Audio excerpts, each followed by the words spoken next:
ڈالا دیکھیے آب زمزم کو قلم میں پہلے ڈالا دیکھیے پھر نبی کی مدح ہمیں لفظوں کو ڈھالا دیکھیے پھر نبی کی مدح ہمیں لفظوں کو ڈھالا دیکھیے اور موجو دریا دیکھیے صحرا و لالا دیکھیے موجو دریا دیکھیے صحرا و لالا دیکھیے آپ سب میں قدرت باری تعالی دیکھیے آپ سب میں قدرت باری تعالی دیکھیے اور ایک تاریخی شعر کہ ایک پیالہ دودھ میں 70 صحابہ نے پیا ایک پیالہ دودھ میں 70 صحابہ نے پیا معجزہ پیارے نبی کا یہ نرالا دیکھیے معجزہ پیارے نبی کا یہ نرالا دیکھیے حضرات گرامی جناب اسعد بستوی کہتے ہیں کہ ہزاروں بار بولا ہوں ہزاروں بار بولوں گا ہزاروں بار بولا ہوں ہزاروں بار بولوں گا میرا بھی ہے وہی دشمن جو ہے دشمن محمد کا میرا بھی ہے وہی دشمن جو ہے دشمن محمد کا زمانے بھر کی دولت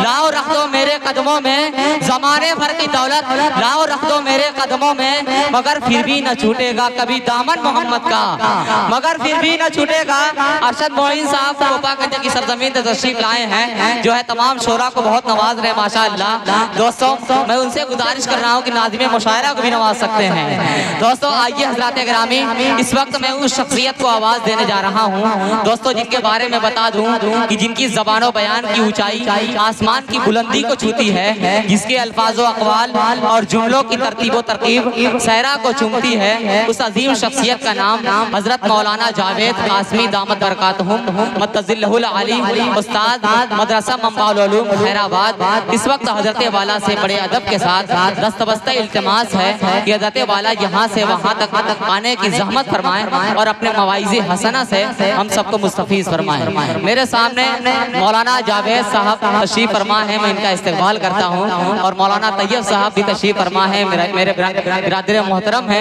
عبدالقادر صاحب ان تمام حضرات کا اور اسلام پورا معروف کے بہت سارے چہرے مولانا اسعد صاحب اور بہت سارے لوگ نظر آ رہے ہیں مولانا عرفان صاحب باسا کی سرزمین پر جو میرے پھوپھا جان ہیں ان تمام لوگوں کا استقبال خیر مقدم کرتا ہوں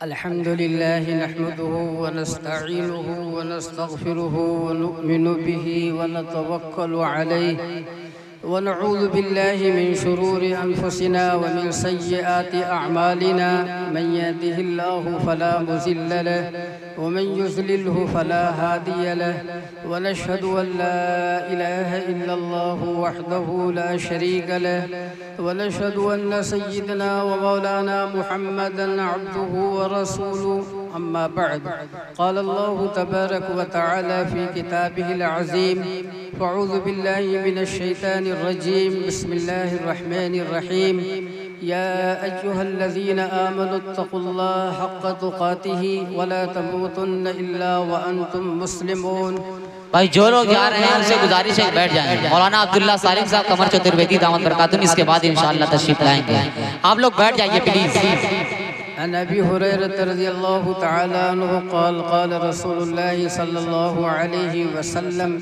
يمسك قوم من أمتي في آخر الزمان قردة وخنازير قالوا يا رسول الله أمسلمونهم قال نعم يشهدون أن لا إله إلا الله وأني رسول الله فقال أو كما قال صلى الله تعالى عليه وسلم صدر محترم معزز علماء کرام حاضرین مجلس میری پیاری مائیں اور بہنیں میں آپ حضرات کے سامنے بہت دیر تک مولانا عبداللہ سالم کے درمیان حائل نہیں ہونا چاہتا ہوں میں گھڑی دیکھ کر صرف 30 منٹ آپ حضرات کے سامنے گفتگو کروں گا آپ حضرات گھڑی دیکھتے رہیے ایک گناہ اس سے تسلی ہو جائے گی یہ اس سے آگے نہیں بڑھیں گے اور آپ سے مؤدبانہ میں یہ درخواست کروں گا کہ یہ چونکہ جلسہ اصلاح معاشرہ سے بھی متعلق ہے آج امت کا جو حال ہے اسے بیان نہیں کیا جا سکتا ہم جس ملک میں بس رہے ہیں اس ملک میں نہ ہمارا جسم محفوظ ہے اور نہ ہمارا ایمان محفوظ ہے۔ اللہ نے اس کائنات میں اگر کوئی نعمت عظمیٰ کے طور پر کوئی نعمت نازل فرمائی ہے تو ایک صاحب ایمان کے دل میں ایمان عطا فرمایا ہے۔ ایمان سے بڑھ کر اس کائنات میں کوئی قیمت نہیں ہو سکتی۔ یقیناً سونا بھی اللہ کی نعمت، چاندی بھی نعمت، ہیرے جواہرات بھی اللہ کی نعمت، ہمارا دیکھنا، بولنا، سننا، چلنا، کھانا، پینا، یہ ساری کی ساری نعمتیں ان تعدوا نعمت اللہ لا تحصوها۔ اللہ فرماتا ہے میرے بندو اگر تم میری نعمتوں کو شمار کرنا چاہو تو تم شمار نہیں کر سکتے۔ ان گنت نعمت اللہ کی جانب سے ہم بندوں پہ ہر وقت نازل ہو رہی ہے۔ سانس کا آنا، سانس کا اندر سے باہر ہونا، یہ بھی اللہ کی عظیم نعمت ہے۔ اللہ نے محض اپنے فضل و کرم سے ان ساری نعمتوں کے ساتھ ہم لوگوں کو نوازا ہے۔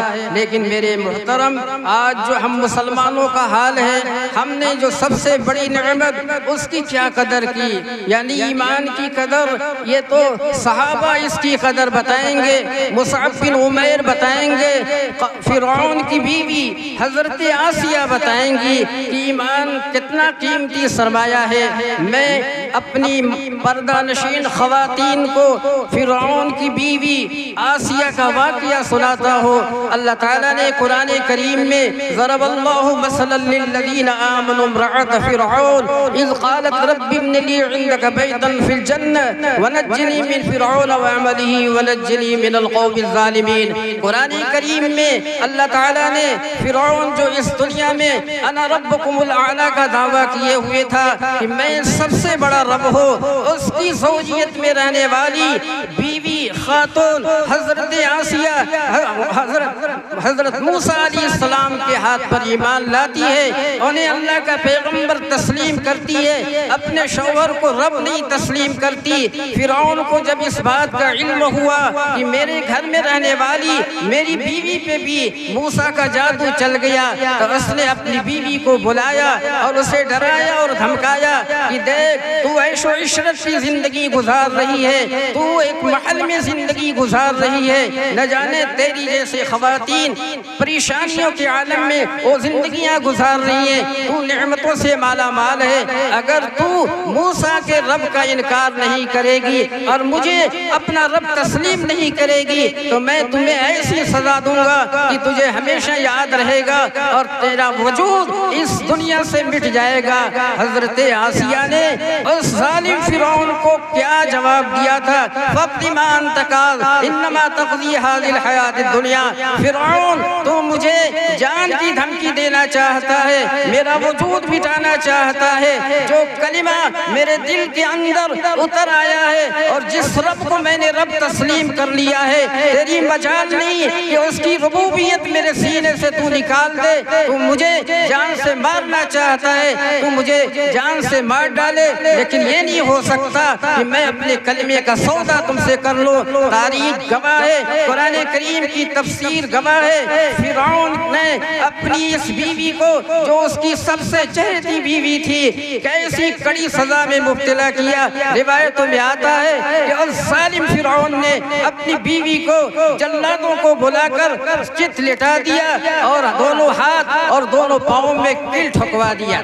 میں آپ حضرات سے پوچھتا ہوں کہ ایک سوئی اگر ہمیں چبوئی جائے تو کتنی تکلیف ہوگی، اور ایک کل پاؤں میں ٹھوک دیا جائے کتنی تکلیف ہوگی۔ مائیے بے آب کی طرح انسان تڑپنے لگے گا، لیکن فرعون کی بیوی آسیہ نے اپنے ایمان کا سودا نہیں ہونے دیا، انہوں نے ایمان کی قدر پہچانی۔ ہم مسلمان نہیں پہچان رہے ہیں، 14 صدی کے مسلمان اپنے ایمان کی حقیقت کو نہیں سمجھ رہے ہیں۔ ہماری بیٹیاں غیروں کے ساتھ ایمان کا سودا کر کے ابدی جہنم کا کندن بن رہی ہیں۔ میں اپنی بیٹیوں اور اپنی بہنوں کو بھی مؤدبانہ درخواست کر رہا ہوں، میری آواز عورتوں تک بھی پہنچتی ہے۔ اللہ نے بے مانگے ایمان جیسا قیمتی سرمایہ اگر انہیں عطا کیا ہے تو اس کی قدر کریں، اور آئے دیکھیں فرعون کے محل میں رہنے والی آسیہ سے پوچھیں کہ ان کے ساتھ اس ایمان کی وجہ سے کہ اتنی کڑی سزا انہیں دی گئی کہ دونوں ہاتھ میں کل ٹھوک دیے گئے، پاؤں میں کل ٹھوک دیے گئے۔ فرعون ظالم سامنے کھڑا ہے اور یہ عرض کر رہا ہے کہ آسیہ اگر زندگی چاہتی ہو اور اس محل میں رہنا چاہتی ہو تو ایمان کا سودا کر لو، فرعون کے موسیٰ کے رب کا انکار کر دو اور مجھے انا ربکم العالی تسلیم کر لو، ابھی تمہیں نجات دے دی جائے گی اور تم اس محل میں آرام اور سکون کے ساتھ رہو گی۔ لیکن آسیہ وہ تھی جنہوں نے اپنے دل میں ایمان کو جما لیا تھا۔ ہماری بیٹیاں، ہماری بہنیں، ان کا ایمان ان کے دل میں جمع ہوا نہیں، ہمارے نوجوان ان کا ایمان ان کے دل میں جمع ہوا نہیں، جب چاہتے ہیں اپنے ایمان کا سودا کر دیتے ہیں۔ ابھی شکیلیت کا جو فتنہ کھڑا ہوا تھا، کتنے نوجوان ایمان والے اس فتنے میں مبتلا ہو گئے۔ یا شکیلیت صحیح جماعت ہے، یقیناً گمراہ جماعت ہے۔ اگر شکیلیت پہ مرے گا ہمیشہ کے لیے جہنم میں جلے گا۔ تو میرے محترم، اللہ کے خزانے سے ہم سب کو بغیر مانگے، بغیر درخواست کیے اللہ نے جو اپنا قیمتی سرمایہ جسے ایمان کہا جاتا ہے وہ ہمیں عطا فرمایا ہے۔ اللہ کے نبی فرماتے ہیں کہ پوری دنیا کو سونے سے بھر دیا جائے، ہیرے جواہرات سے بھر دیا جائے، لیکن اگر اس کائنات میں ایک بھی ایمان والا نہیں رہے گا اللہ اس کائنات کو باقی نہیں رکھے گا۔ سورج کا طلوع ہونا بند ہو جائے گا، ستاروں کا جگمگانا بند ہو جائے گا، ہمارا اور آپ کا سارا کاروبار فیل ہوگا۔ ادھر حضرت اسرافیل کو حکم دے دیا جائے گا سور پھونک دو، اب اس کائنات کی کوئی ضرورت نہیں، سور پھونک دیا جائے گا، سارا نظام درہم برہم ہو جائے گا۔ تو میرے محترم، ایک ایمان والا کتنا قیمتی ہے، سارے خزانوں سے زیادہ قیمتی، ہیرے جواہرات سے زیادہ قیمتی۔ ہمیں اپنے اس قیمتی سرمایہ کی قدر کرنی ہوگی، خواہ مرد ہو خواہ عورت ہو۔ اگر ہم نے اس کی قدر نہیں کی اور ایمان سلب ہو گیا تو ہمیشہ کے لیے جہنم میں جلنا ہوگا۔ اللہ فرماتا ہے لا تفتح لهم ابواب السماء ولا يدخلون الجنة حتى يلج الجمل في سم الخياط۔ اللہ فرماتا ہے میری اپنی بات نہیں، اللہ کے کلام کو سن کر ہم اپنے دل کو سمجھائیں کہ اللہ نے ہمیں کتنا قیمتی سرمایہ عطا فرمایا۔ ملک الموت جس وقت انسان کی روح کو نکالتے ہیں، مفسرین فرماتے ہیں روح کو آسمان کی جانب لے جایا جاتا ہے، لیکن اگر ایمان سلب ہو گیا ہوگا لا تفتح لهم ابواب السماء، آسمان کے دروازے نہیں کھولے جاتے۔ یہ فرشتہ درخواست کرتا ہے کہ اس کی روح کو آسمان پہ لے جانا ہے، ادھر سے حکم ہوتا ہے اس کے سینے سے ایمان سلب ہو چکا ہے، اس کے لیے آسمان کے دروازے نہیں کھولے جائیں گے۔ تو لا تفتح لهم ابواب السماء ولا يدخلون الجنة حتى يلج الجمل في سم الخياط۔ اللہ فرماتا ہے کہ اس شخص کا جنت میں داخل ہونا ایسی ہی مشکل اور محال ہے کہ جس طرح سوئی کے سوراخ میں اونٹ نہیں داخل ہو سکتا۔ جانوروں میں اونٹ بڑا جانور قرار دیا جاتا ہے، تو میں آپ حضرات سے پوچھنا چاہتا ہوں کیا گھوسی میں اتنی بڑی کوئی سوئی ہے کہ اس کا منہ اتنا بڑا ہو کہ اس میں اونٹ داخل کر دیا جائے؟ گھوسی کیا پوری دنیا میں آپ کو اتنی بڑی سوئی یا سوا دستیاب نہیں ہو سکتا کہ اس کے منہ میں اونٹ داخل ہو جائے، لیکن اللہ یہاں فرماتا ہے حتی یلج الجمل فی سم الخیاط۔ فرمایا اگر اس نے ایمان کا سودا کر لیا، اپنے ایمان کی قدر نہ کی اور دنیا کے لالچ میں اور اقتدار کے لالچ میں اور پیسے کے لالچ میں ایمان کا سودا، خواہ مرد ہو خواہ عورت ہو، انہوں نے اگر ایمان کا سودا کر لیا تو حتی یلج الجمل فی سم الخیاط، جس طرح اونٹ سوئی کے سوراخ میں داخل نہیں ہو سکتا ایسے ہی یہ کبھی جنت میں داخل نہیں ہو سکتا۔ کتنا بڑا مسئلہ ہے۔ اللہ آگے فرماتا ہے حتی یلج الجمل فی سم الخیاط وکذالک نجزی المجرمین لہم من جہنم مہاد ومن فوقہم غواش وکذالک نجزی الظالمین۔ میری اپنی بات نہیں، اللہ کا فرمان ہے۔ اللہ فرماتا ہے کہ اسے جب جہنم میں داخل کیا جائے گا تو جہنم میں بستر بھی آگ کا ہوگا اور اوڑھنا بھی آگ کا ہوگا۔ مئی جون کی گرمی میں جب ہم گلیوں میں اور سڑکوں پہ گزرتے ہیں تو چھتوں کا درختوں کا سایہ لیتے ہیں کہ دھوپ لگ رہی ہے۔ آپ ذرا تصور تو کرو، آپ ذرا تصور تو کرو، جس وقت جہنمی کے لیے آگ کا بستر ہوگا اور پھر آگ کا اوڑھنا ہوگا، پھر کیا منظر ہوگا، پھر کیا کیفیت ہوگی۔ اور وہ جہنم ایسی جگہ ہے کہ مصیبت کی وجہ سے، پریشانیوں کی وجہ سے اسے کبھی موت نہیں آئے گی۔ اللہ کے نبی فرماتے ہیں جنتی جنت میں پہنچ جائے گا، جہنمی جہنم میں پہنچ جائے گا، اور آپ پہ ان حسرات کی موت کو میڈے کی شکل میں حاضر کیا جائے گا، اور ادھر جنت والوں کو خطاب ہوگا یا اہل الجنہ یا اہل النار۔ جنت والے تو اس آواز پہ خوش ہوں گے، کوئی پیغام دیا جا رہا ہے۔ جہنم والے پریشانی کے عالم میں اس آواز پہ متوجہ ہوں گے، پھر انہیں کہا جائے گا اے جنت والو اب تمہیں جنت میں کبھی موت نہیں آئے گی، اور اے جہنم والو اب تمہیں جہنم میں کبھی موت نہیں آئے گی۔ تو انسان تڑپے گا، کیوں؟ اللہ نے قیمتی سرمایہ اپنے خزانے سے اس کائنات میں نازل کیا تھا جسے ایمان کہا جاتا ہے، تم نے اسے سمجھا نہیں۔ عارضی لذت کی خاطر، عارضی اقتدار کی خاطر، عارضی دولت کی خاطر ایمان کا سودا کر لیا۔ اب تمہیں جہنم میں کبھی نہیں مرنا ہے۔ یتجرعہ ولا یکاد یسیغہ ویاتیہ الموت من کل مکان وما هو بمیت ومن ورائہ عذاب غلیظ۔ اللہ فرماتا ہے کہ یہ جہنمی جب جہنم کے اندر پیاس کی شدت کی وجہ سے فریاد کرے گا کہ مجھے پانی دیا جائے، وَسُقُوا مَاءً حَمِيمًا فَقَطَّعَ مَعَاهُمْ يَتَجَرَّعُهُ وَلَا يَكَادُ يَسِيغُهُ، ایسا گرم کھولتا ہوا پانی اسے پیش کیا جائے گا۔ فرمایا اس کی تپش اتنی ہوگی کہ وہ مجبوراً اس پانی کو اپنے قریب کرے گا، لیکن اس کی شدت کی وجہ سے اوپر کا ہونٹ سکڑ کر پیشانی تک پہنچ جائے گا اور نیچے کا ہونٹ سوج کر ناپ تک لٹک جائے گا، پر اسے موت نہیں آئے گی۔ مجبور ہو کر وہ کھولتا ہوا پانی پیے گا۔ تو قرآن سورہ محمد میں اللہ نے فرمایا وَسُقُوا مَاءً حَمِيمًا فَقَطَّعَ مَعَاهُمْ، پیتے ہی اس کی آنتیں کٹ جائیں گی، وہ پاخانے کے راستے سے باہر ہو جائیں گی، وہ مرے گا نہیں، چونکہ اس کی موت کو موت دے دیا گیا، لہذا جہنم میں کبھی نہیں مرے گا، نہ جنت میں موت آئے گی۔ تو میرے محترم، میں یہ عرض کر رہا تھا کہ اس کائنات میں اللہ تعالیٰ نے ہم سب کو ایمان کی دولت سے جو نوازا ہے، ہم اس کی قدر سمجھیں، اس کی حقیقت کو سمجھیں۔ مفت اگر کوئی چیز ملتی ہے تو عمومی اعتبار سے آدمی اس کی قدر نہیں کرتا، اگر محنت کے ساتھ کوئی چیز حاصل ہوتی ہے تو اس کی قدر ہوتی ہے۔ ہر چیز کے اندر یہی ہے کہ محنت سے کوئی چیز حاصل کی جائے تو اس کی قدر، اور مفت کوئی چیز مل جائے تو اس کی قدر نہیں ہوتی۔ اسی طرح ایمان کا معاملہ ہے، حالانکہ ایمان کا معاملہ دیگر چیزوں سے الگ ہونا چاہیے۔ ایمان کی قدر تو مصعب بن عمیر بتائیں گے۔ مصعب بن عمیر نوجوانوں کے سردار، میں نے آدھا گھنٹہ کہا تھا، ابھی میرا وقت باقی ہے۔ مصعب بن عمیر رضی اللہ تعالی عنہ نوجوان صحابی، میں اپنے نوجوانوں سے مخاطب ہوں۔ مصعب بن عمیر نوجوان صحابی، بڑی ناز و نعمت میں پلے ہوئے تھے۔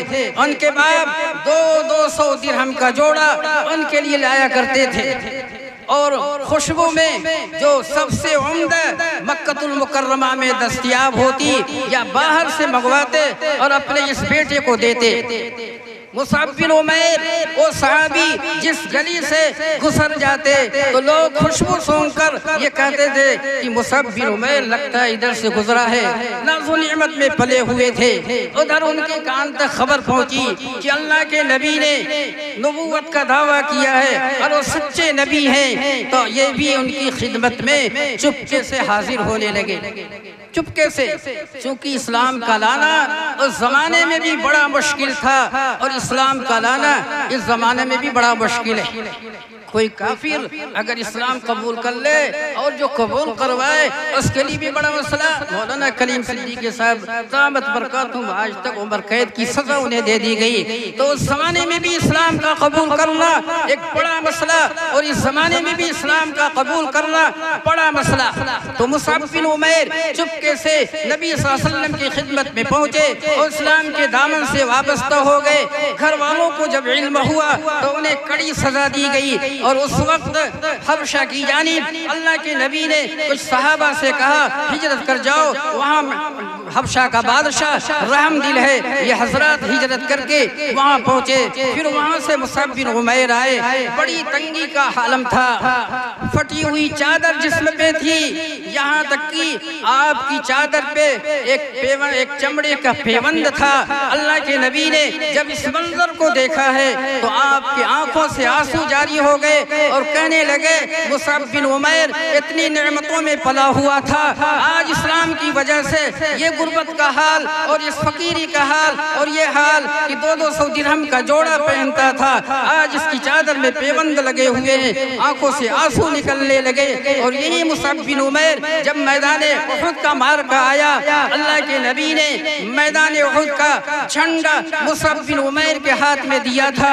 مصعب بن عمیر نے جھنڈے کو اٹھایا، ایک کافر آتا ہے اور آپ کا دایاں بازو کاٹ دیتا ہے، پھر دوسرا ایک شخص آتا ہے، انہوں نے جھنڈے کو بائیں ہاتھ سے پکڑا، دوسرا آیا اس نے اس ہاتھ کو بھی کاٹا، دونوں موڑوں سے جھنڈے کو سنبھالے رکھے، چونکہ لڑائی کے میدان میں جھنڈے کا گرنا یہ شکست کی علامت ہوتی ہے، لیکن جیتے جی مصعب بن عمیر نے جھنڈا گرنے نہ دیا، موڑوں سے دبایا اور ایک بدبخت آیا، انہیں قتل کر دیا، شہید ہو گئے۔ اللہ کے نبی نے مصعب بن عمیر کی لاش رکھی ہوئی تھی، ان کے پاس کفن کے لیے کپڑے اتنے نہیں تھے کہ انہیں پورے کفن میں دفن کیا جائے، ایک چادر تھی اور وہ بھی اتنی چھوٹی کہ پاؤں ڈھانکے تو سر کھل جائے اور سر ڈھانکے تو پاؤں کھل جائے۔ آپ صلی اللہ علیہ وسلم نے فرمایا کہ ان کے سر کو ڈھانک دیا جائے، پاؤں پہ عسکر کے پتے رکھ دیے جائیں۔ آپ صلی اللہ علیہ وسلم نے مصعب بن عمیر کی نماز جنازہ پڑھائی۔ امام الانبیاء اگر کسی کو دستے مبارک سے قبر میں اتار دیں، اس صحابی کے لیے یہ ایک نیک بختی اور خوش بختی ہوگی، اور ہر صحابی رسول یہی چاہتا تھا، اس کی دلی تمنا ہوتی تھی کہ امام الانبیاء مجھے اپنے دستے مبارک سے قبر کے اندر اتاریں۔ تو میرے محترم وہ بھی نوجوان تھے، انہوں نے اپنی خواہشات کو قربان کیا، اپنے ایمان کی حفاظت کی اور ایمان کے ساتھ اس دنیا سے گئے۔ تو میرے محترم یہ ایمان جو قیمتی سرمایہ ہے، مصعب بن عمیر اس کی اہمیت کو بتائیں گے، اور ایمان جو قیمتی سرمایہ ہے، آسیہ اس ایمان کی قیمت کو بتائیں گی، اور تاریخ گواہ ہے کہ اسلام میں سب سے پہلی شہادت اگر کسی عورت کی ہوئی ہے تو حضرت سمیہ رضی اللہ تعالی عنہ، إِلَّا مَنْ أُكْرِهَ وَقَلْبُهُ مُطْمَئِنٌ بِالْإِيمَانِ۔ اس آیت کی تفسیر میں مفسرین لکھتے ہیں کہ کفار مکہ نے صحابہ کے بڑے بڑے افراد کو گرفتار کر لیا، جس میں حضرت عمار تھے، حضرت یاسر تھے، حضرت سمیہ ان کی زوجہ محترمہ، حضرت بلال، حضرت خباب۔ جب ان حضرات کو گرفتار کر لیا، ابو جہل ملعون کہنے لگا یا تو اسلام سے پھر جاؤ ورنہ تم لوگ کو اب زندہ نہیں چھوڑا جائے گا۔ حضرت خباب انہوں نے کہا یہ تو سودا نہیں ہو سکتا کہ ہم اسلام کو قربان کر دیں، تم ہماری جان لے لو، یہ ہمیں گوارا اور قبول ہے، جان دے دی۔ حضرت عمار انہوں نے کلمہ کفر کہہ دیا۔ اس وقت پورے ملک میں ایک بڑا ماحول ہے، ہمارے برادران وطن نوجوانوں کو پکڑ کر جے شری رام یا دیگر کلمات کفریہ ان سے بلوانا چاہتے ہیں، ان کا ایمان کا سودا کرنا چاہتے ہیں۔ حضرت عمار سے کہلوانا چاہا اور انہوں نے کہہ دیا۔ اللہ کے نبی کے پاس آئے اور کہا اللہ کے نبی مجھ سے غلطی ہو گئی، کیا ہوا؟ کہا ابو جہل ملعون کلمہ کفر کہلوا رہا تھا اور میں نے کہہ دیا، آیت نازل ہوئی الا من اکرہ وقلبہ مطمئن بالایمان، جس آدمی کو کسی کافر نے کلمہ کفر پہ مجبور کیا، اگر اس کا دل ایمان کے ساتھ وابستہ ہے تو زبان سے کہنے پہ وہ کافر نہیں ہوگا، زبان سے کہنے پہ وہ کافر نہیں ہوگا۔ حضرت عمار کو تسلی ہوئی، لیکن ان کی والدہ محترمہ قربان جاؤ، تاریخ گواہ ہے اس دھرتی پہ تاریخ اسلام میں سب سے پہلی شہادت پانے والی حضرت سمیہ ہے۔ میں اپنی پیاری مائیں اور بہنوں سے بھی مخاطب ہوں، کان کھول کر سن لیں، میں انہیں بتانا چاہتا ہوں کہ ان کے ساتھ کافرین نے کیا معاملہ کیا۔ ابو جہل ملعون نے کہا اگر سمیہ تو اسلام سے برگشتہ نہیں ہوگی تو ہم تمہیں کڑی سزا دیں گے، کہا تمہارا جو جی چاہے کرو۔ ابو جہل ملعون نے 2 اونٹ منگوایا، ابو جہل ملعون نے 2 اونٹ منگوایا، ایک اونٹ میں ایک پاؤں باندھا اور دوسرے اونٹ میں دوسرا پاؤں باندھا اور مخالف سمت دونوں اونٹوں کو چلا دیا۔ اب آپ سوچو، اونٹ بڑا مضبوط جانور ہے، حضرت سمیہ عورت ذات، صنف نازک، جسم کمزور، حضرت سمیہ زندہ 2 ٹکڑا ہو گئی، حضرت سمیہ زندہ 2 ٹکڑا ہو گئی، لیکن انہوں نے اپنے ایمان کا سودا نہیں ہونے دیا۔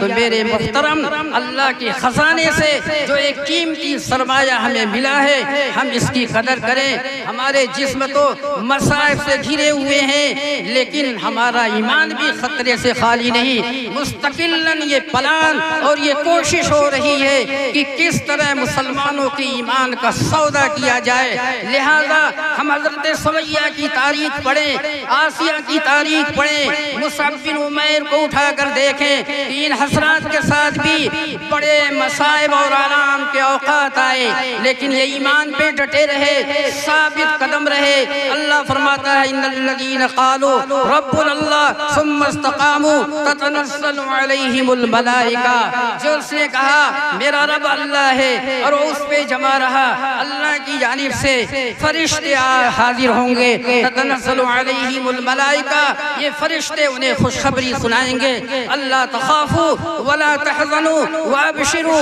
بالجنۃ التي کنتم توعدون، تم مت گھبراؤ، تمہیں پریشان ہونے کی ضرورت نہیں، تم جس ایمان کو باقی رکھے تھے، جس ایمان کا تم نے سودا نہیں ہونے دیا، اقتدار کی بنیاد پہ، پیسے کی بنیاد پہ، تم لالچ کے فیور میں نہیں آئے، تم اپنے ایمان کو بچائے رکھے، ہماری جانب سے یہ بشارت سنو، اللہ تخافوا ولا تحزنوا وابشروا بالجنۃ التي کنتم توعدون، تم اس جنت کی بشارت سنو جس کا تم سے وعدہ کیا گیا ہے۔ تو میرے محترم، ہم لوگ بھی یہ تحیہ کر لیں اور یہ عہد کر لیں کہ انشاءاللہ ہمارے اوپر جو بھی حالات آئیں گے، ہم سارے حالات کو جھیلنے کے لیے تیار ہیں، لیکن پر ایمان کا سودا نہیں ہونے دیں گے۔ تیار ہیں؟ ہمارے اوپر جیسے بھی حالات آئیں، ہم اپنے ایمان کا سودا نہیں ہونے دیں گے، ہم اپنے ایمان کو باقی رکھیں گے، اور انشاءاللہ اس ایمان کے ساتھ ہم اس دنیا سے آخرت میں جائیں گے۔ اس لیے یہ فتنے کا زمانہ ہے، معاشرہ بہت غلط ہے، ہمارا نوجوان، ہر نوجوان اس کا ہاتھ ٹی وی ہو گیا، سینما ہال ہو گیا۔ پہلے تصور نہیں کیا جاتا، صبح اٹھتے ہی نوجوان موبائل لے کر چل رہا ہے، نوجوان لڑکیاں موبائل لے کر۔ اللہ کے نبی نے، میں نے جو حدیث پڑھی تھی میں اس کا ترجمہ کر دیتا ہوں، اللہ کے نبی نے فرمایا تھا آخری زمانے میں میری امت کے کچھ افراد، ان کی صورتیں اللہ مسخ کر دے گا۔ یمسک قوم من امتی فی آخر الزمان قردۃ وخنازیر، میری امت کے کچھ افراد کے لوگوں کی صورتیں اللہ کی جانب سے مسخ ہو جائیں گی۔ کس شکل میں ہوں گے؟ کہا بندر بنا دیے جائیں گے اور خنزیر کی شکل میں تبدیل کر دیے جائیں گے۔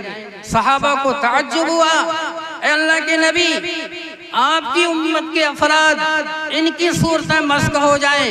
بنی اسرائیل میں تو ہوا تھا جب ان حضرات نے وَلَقَدْ عَلِمْتُمُ الَّذِينَ اعْتَدَوْا مِنْكُمْ فِي السَّبْتِ فَقُلْنَا لَهُمْ كُونُوا قِرَدَةً خَاسِئِينَ، جب وہ حد سے تجاوز کیا تو اللہ نے ان کی صورتوں کو مسخ کر دیا۔